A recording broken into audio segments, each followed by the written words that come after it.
Magandang umaga, Pilipinas. Narito ang latest sa lagay po ng ating panahon. Apektado pa rin ng Intertropical Convergence Zone ang buong Mindanao at ito po ay inaasahan pa rin magdudulot ng mga pag-ulan sa malaking bahagi ng Mindanao.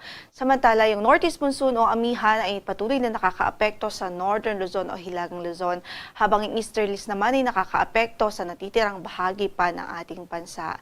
Para nga sa pagtaya ng ating panahon, asahan natin ang maulap na papawrin na may mga pag-ulan pa rin ho at pagkidlat pagkulog dito sa Bicol Region, maging sa Quezon Province at Aurora. Yan po ay epekto ng easterlies. Samantala, yung mga pagulan na dulot ng amihan ay patuloy na mararanasan sa buong Cagayan Valley Region, maging dito po sa Apayao, Kalinga, Mountain Province at Ifugao.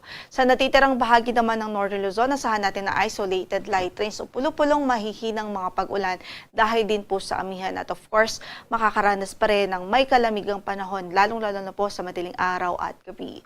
Samantala sa Metro Manila, natitirang bahagi pa ng Luzon, asahan natin ang bagyang maulap hanggang sa maulap na papawrin.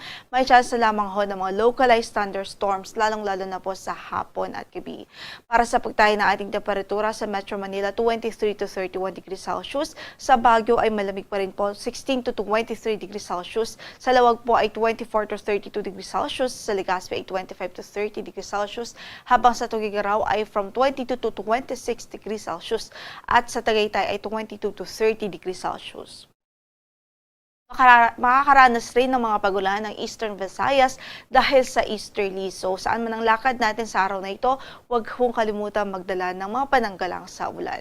Sa natitirang bahagi pa ng Visayas, asahan natin ang bagyang maulap hanggang sa maulap na papawrin. May chance lamang ho ng mga localized thunderstorms.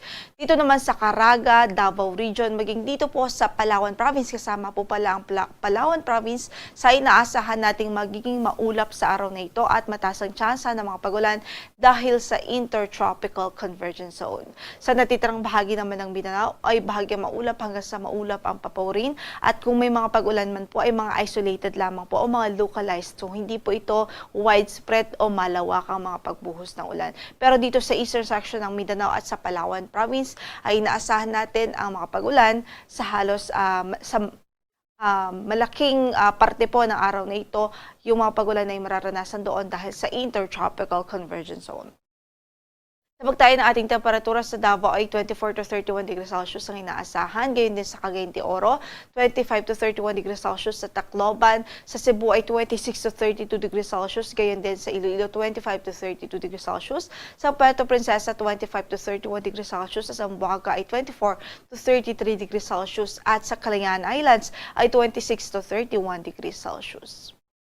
Wala rin po tayong gale warning na nakataas ngayon sa anumang bahagi ng ating mga baybaying dagat, at sa kasalukuyan, banayad hanggang sa katamtaman ang magiging pag-alon sa malaking bahagi ng ating karagatan. Pero dito sa Northern Luzon at sa eastern section o eastern seaboards po ng Central Southern Luzon, maging ang Visayas, ay inasahan natin ang katamtaman hanggang sa maalong kondisyon ng karagatan. Kahit ingat pa rin ang ating manaragat, lalo po yung mga gumagamit ng maliliit na sasakyang pandagat.